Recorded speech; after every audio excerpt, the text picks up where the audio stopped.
Hi friends, அஸ்ஸலாமு அலைக்கும். இன்றைக்கி நம்ம ஜவ்வரிசி வச்சு யூஸ்வலாக எல்லாருமே பாயசம் தான் செய்வாங்க. நான் ஜவ்வரிசி வச்சு நல்லா அருமையான ஒரு வடை செய்ய போகிறேன் பாருங்கள். சூப்பராக இருக்கும் வடை. இந்த மாதிரி பெரிய ஜவ்வரிசி தான் எடுத்துக்கணும். நம்ம சின்ன ஜவ்வரிசி வச்சு வடை செய்யக்கூடாது. அது எப்படி செய்யலாங்கிறது பார்க்கலாம். வாங்க வீடியோக்குள்ளே போகலாம். ஜவ்வரிசி 3/4 கப்பு எடுத்துருக்கிறேன். நான் கப்பில் கணக்குக்கு நான் 3/4 கப்பு எடுத்துருக்கிறேன். கிராம்பு கணக்கு பார்த்தா நான் 300 கிராம் எடுத்துருக்கிறேன் ஜவ்வரிசி. இப்போ இந்த ஜவ்வரிசி நல்லா கழுகி எடுத்துடலாம். ஒரு பால் வச்சுருக்கிறேன் நான். இதில் இப்போ ஜவ்வரிசி எல்லாத்தையுமே கொட்டி நல்லா கழுகிக்கலாம். ஃபஸ்ட்டு தண்ணி ஊற்றி நல்லா கழுகி எடுக்கலாம். நல்லா அலசி கழுகி எடுத்துகிட்டு வரலாம். இப்போ நல்லா கழுகி எடுத்துகிட்டு வந்தாச்சு பாருங்கள் ஜவ்வரிசியை. இப்போ அளவாக தண்ணி ஊற்றுறது இந்த ஜவ்வரிசி இருக்குதுன்னா 1 இன்ச்சு தண்ணி மேலே இருக்கணும். அதுக்கு மேலே தண்ணி ஊற்றக்கூடாது. அவ்வளோதான் தண்ணி ஊற்றணும். அப்போ தான் நல்லா ஊறிடுச்சின்னு சொன்னால் தண்ணி அப்படியே காஞ்சிரும். பாருங்க தண்ணி ஊற்றுறேன். அவ்வளோதான் பாருங்க. ஒரு 1/2 இன்ச்சு தண்ணி மேலே நிற்கணும். அதுக்கு மேலே தண்ணி நிற்கக்கூடாது. அவ்வளோதான் தண்ணி இருக்கணும். இவ்வளோதான் தண்ணி நிற்கணும் பாருங்கள். இவ்வளோ அப்போ தண்ணி அதில் அப்படியே காஞ்சிரும். தண்ணி வடிக்க வேண்டாம், கழுகியெல்லாம் எடுக்க வேண்டாம். தண்ணி அப்படியே ஃபுல்லாக காஞ்சிரும். ஒரு 3 மணி நேரம் நல்லா ஊறட்டும். நல்லா 3 மணி நேரம் ஊறினதுக்கப்புறம் பார்க்கலாம். இப்போ 3 மணி நேரம் ஜவ்வரிசி தண்ணியில் போட்டு ஊற வச்சுருக்கிறோம். மூடி போட்டு வச்சிடலாம். 3 மணி நேரம் ஊறட்டும் நல்லா. இதுக்கு சூப்பரான ஒரு அருமையான ஒரு சட்னி, வடைக்கு ஒரு அருமையான ஒரு சட்னி நமக்கு செய்யலாம். அந்த சட்னி நம்ம எப்படி செய்யலாங்கிறது பார்க்கலாம் வாங்க. மிக்சர் ஜார் எடுத்து வச்சுருக்கிறேன். வடைக்கு ஒரு நல்ல டேஸ்ட்டான ஒரு சட்னி நம்ம எப்படி செய்யலாங்கிறது பார்க்கலாம். இப்போ மல்லித்தலை ஒரு கைப்பிடி மல்லித்தலை எடுத்து மிக்சர் ஜாரில் போட்டுடலாம். பச்சை மிளகா ஒரு 3 பச்சை மிளகா நான் போடுறேன். காரத்துக்கு தகுந்த மாதிரி நீங்கள் போட்டுக்கோங்க. ஒரு துண்டு இஞ்சி நான் இந்த மாதிரி கட் பண்ணி வச்சுருக்கிறேன். எதையும் போட்டுடலாம். 1/2 ஸ்பூனு ஜீரகம், உப்பு 1/2 ஸ்பூன் உப்பு, தயிர் 1 ஸ்பூன், பெரிய ஸ்பூனுக்கு 1 ஸ்பூனு தயிர் நான் ஊற்றுறேன். தயிர் ஊற்றினோம்னு சொன்னால் நல்லா அருமையாக இருக்கும் சட்னி. எலுமிச்சை பழம் ஒரு பாதி எலுமிச்சை பழத்தை நான் புழிஞ்சு ஊற்றுறேன். இது எல்லாத்தையுமே நல்லா அரைச்சிட்டு வந்துடலாம். கொஞ்சமாக தண்ணி ஊற்றிக்கலாம் லைட்டாக. அவ்வளோதான், ஜாஸ்தியெல்லாம் ஊற்ற வேண்டாம். இப்போ இது எல்லாத்தையுமே நல்லா அரைச்சிட்டு வந்துடலாம். சட்னி இப்போ அரைச்சிட்டு வந்தாச்சு. ஒரு பாலுக்கு மாற்றிடலாம். ஒரு பாலில் ஊற்றிடலாம். பாருங்க சட்னி எவ்வளோ அருமையாக இருக்குது பாருங்க. சட்னி நல்லா இருக்குது, சூப்பராக இருக்குது பாருங்க சட்னி.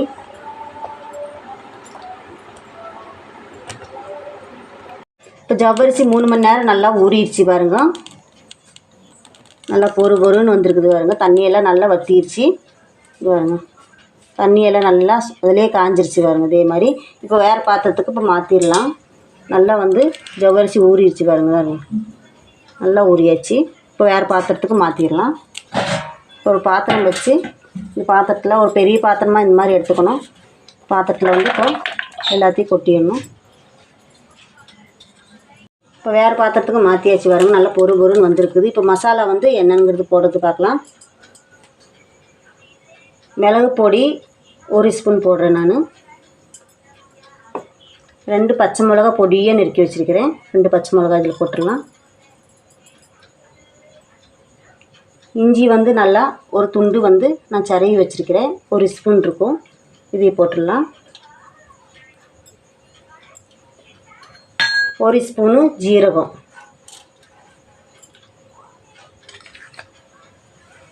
1 ஸ்பூனு உப்பு,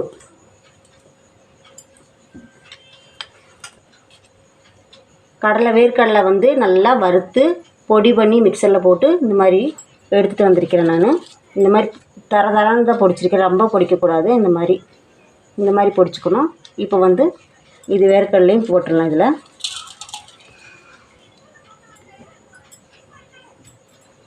மல்லித்தலை பொடியாக நறுக்கி வச்சுருக்கிறேன். மல்லித்தலை கொஞ்சம் போட்டுடலாம் மேலே. மல்லித்தலை மேலே போட்டாச்சு.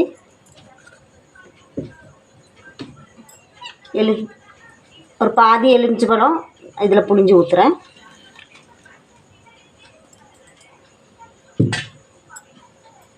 4 உருளைக்கிழங்கு வந்து வேவிச்சு எடுத்து வச்சுருக்கிறேன். நான் தோலையெல்லாம் உளிச்சிட்டேன். நான் இதில் பார்த்தா கணக்குக்கு 1/4 கிலோ உருளைக்கிழங்கு இருக்குது. இப்போ வந்து உருளைக்கிழங்கை வந்து கையில் மசிக்கக்கூடாது. இந்த மாதிரி சிரவுறதில் வந்து சிரவி எடுத்துக்கணும். இந்த மாதிரி தட்டு வச்சுட்டு அந்த தட்டிலே எப்படி சிரவி எடுத்துக்கலாம். உருளைக்கிழங்கு எல்லா உருளைக்கிழங்கையும் சிரவி எடுத்தாச்சு. இப்போ கை போட்டு நல்லா இப்படி பிசைஞ்சு எடுக்கலாம். நல்லா கை போட்டு நல்லா இப்படி எல்லாமே சேர்த்து எல்லாம் மசாலா எல்லாம் இதில் தர்ற மாதிரி பிசைஞ்சு எடுத்துக்கலாம். தண்ணியெல்லாம் எதுவுமே படக்கூடாது, அப்படியே பிசைஞ்சு எடுக்கணும். இப்போ எல்லாத்தையுமே இது மாதிரி பிசைஞ்சு எடுத்துடலாம். இப்போ நல்லா போட்டு நல்லா பிசைஞ்சாச்சு. இனி இப்போ உருண்டை பிடிச்சிக்கலாம். இந்த மாதிரி இப்போ கொஞ்சம் எடுத்துக்கணும். பாருங்க, இந்த மாதிரி எடுத்து இப்படி கையில் வச்சு நல்லா அமுத்தி விட்டுட்டு இந்த மாதிரி அமுத்தி விட்டுட்டு நல்லா இந்த மாதிரி அமுத்திக்கணும். இந்த மாதிரி நல்லா அமுத்தி எடுத்துட்டு கையில் வச்சு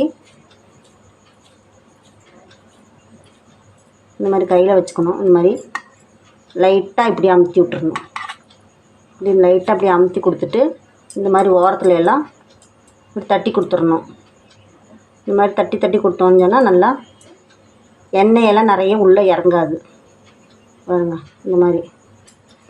இந்த மாதிரி எல்லாமே செஞ்சு இந்த மாதிரி பிளேட்டில் இந்த மாதிரி தட்டில் எல்லாத்தையும் வச்சிடலாம். எல்லாமே இதே மாதிரி பண்ணிடலாம். இப்போ 2வது உருண்டையும் இதே மாதிரி அமுத்தி கையில் இப்படி எடுத்துட்டு இதே மாதிரி எல்லாம் இந்த மாதிரி கையில் வச்சுட்டு இந்த மாதிரி கையில் வச்சு அமுத்தி விட்டுட்டு இந்த மாதிரி சைடில் இப்படியே போட்டு சைடில் இப்படியே அமுத்தி விட்டோம்னா 2வது உருண்டையும் அதே மாதிரி ஆயிடுச்சு. பாருங்கள், எல்லா உருண்டையும் இதே மாதிரி நம்ம எல்லாம் பண்ணி எடுத்துடலாம். பாருங்கள், 2வது உருண்டையும் அதே மாதிரி பண்ணியாச்சு. எல்லா உருண்டையும் இதே மாதிரி பண்ணி எடுத்துடலாம். எல்லா வடையும் ஒரே மாதிரி தட்டி எடுத்தாச்சு. பாருங்கள், ஒரே மாதிரி இருக்குது. இதே மாதிரி எல்லா வடையும் தட்டி எடுத்துடணும். இப்போ நம்ம பொரிச்சு எடுக்கலாம். எப்படிங்கிறது பார்க்கலாம் வாங்க. அடுப்பு ஆன் பண்ணி ஒரு பேன் வச்சு எண்ணெய் ஊற்றியாச்சு. எண்ணெய் காஞ்சிட்ருக்குது. இப்போ வடை தட்டி வச்ச வடையெல்லாம் இப்போ ஒவ்வொன்றா போட்டுடலாம். ஒவ்வொன்றா மெல்லமாக போட்டுட்டுடலாம். அடுப்பு வந்து ஸ்லோலேயே வைக்கணும். அடுப்பு பாஸ் பண்ணக்கூடாது.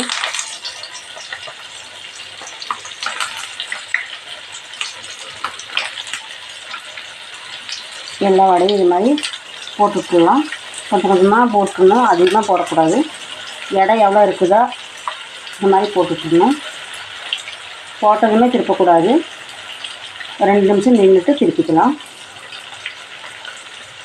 இப்போ திருப்பி போட்டுக்கலாம். 2 நிமிஷம் ஆயிடுச்சு. போட்டதுமே திருப்பி போடாமல் இருக்கணும். என்னென்னா ரொம்ப அடுப்பு வந்து ஃபாஸ்ட் பண்ணி நம்ம வந்து வச்சோஞ்சோன்னா அது எண்ணெய் வந்து நல்லா உறிஞ்சிரும். மேலே வைக்கிறதெல்லாம் கரிஞ்சு போயிடும். உள்ளே இருக்கிறது பச்சையாக இருக்கும், வேகாது. அதனால தான் அடுப்பு ஸ்லோலேயே வச்சுட்டு செய்யணுங்கிறது. இப்போ மெல்லமாக ஒவ்வொன்றா திருப்பி இப்படி போட்டுடலாம்.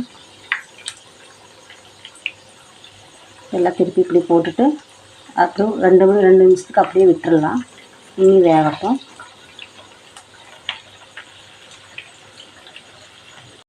இனி நல்லா மொறுன்னு வேகணும். நல்லா மரூன் கலர் ஆகணும். நல்லா 2 தட்டி இப்படி திருப்பி போட்டு எல்லாம் எடுத்துடலாம். எல்லாத்தையும் இதே மாதிரி ஒரே ட்ரிப்பு திருப்பி போட்டால் வேகாது, அந்த கலர் வராது. 2 ட்ரிப்பு திருப்பி போட்டுட்டு நல்லா மரூன் கலராக நல்லா வேக வச்சிடலாம்.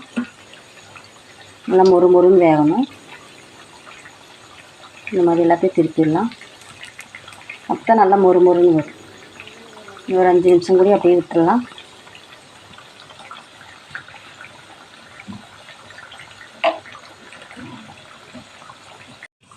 இப்போ ஆயிடுச்சு, எடுத்துடலாம். பாருங்க, நல்ல மரூன் கலராக வந்துடுச்சு. இப்போ எல்லாத்தையுமே எடுத்துடலாம். பாருங்க, சூப்பராக வந்துருக்குது. பாருங்க, வடை பாருங்க. எல்லாத்தையும் இதே மாதிரி எடுத்துடலாம்.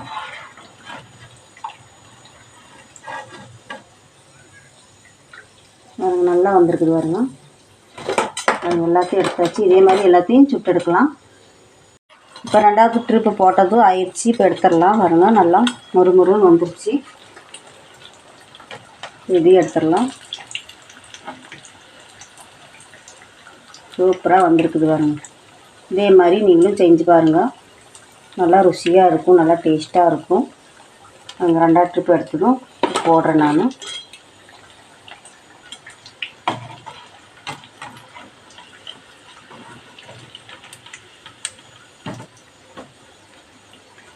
எல்லாத்தையும் இதே மாதிரி எடுத்துட்டு எல்லாம் சுட்டு எடுத்துடலாம்.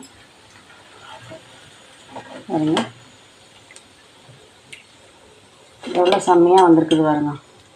நல்லா இருக்குது வடை சூப்பராக வந்திருக்குது எல்லாமே.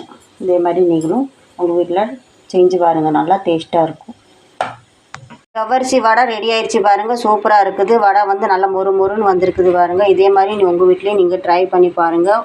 உங்களுக்கு இந்த வீடியோ பிடிச்சிருந்தா லைக் பண்ணுங்கள், ஷேர் பண்ணுங்கள், மறக்காமல் சப்ஸ்கிரைப் பண்ணுங்கள். பக்கத்தில் இருக்கிற பெல் பட்டனையும் கிளிக் பண்ணிக்கோங்க. அப்போ தான் நம்ம போடுற வீடியோ உடனே உங்களுக்கு வந்து சேரும்.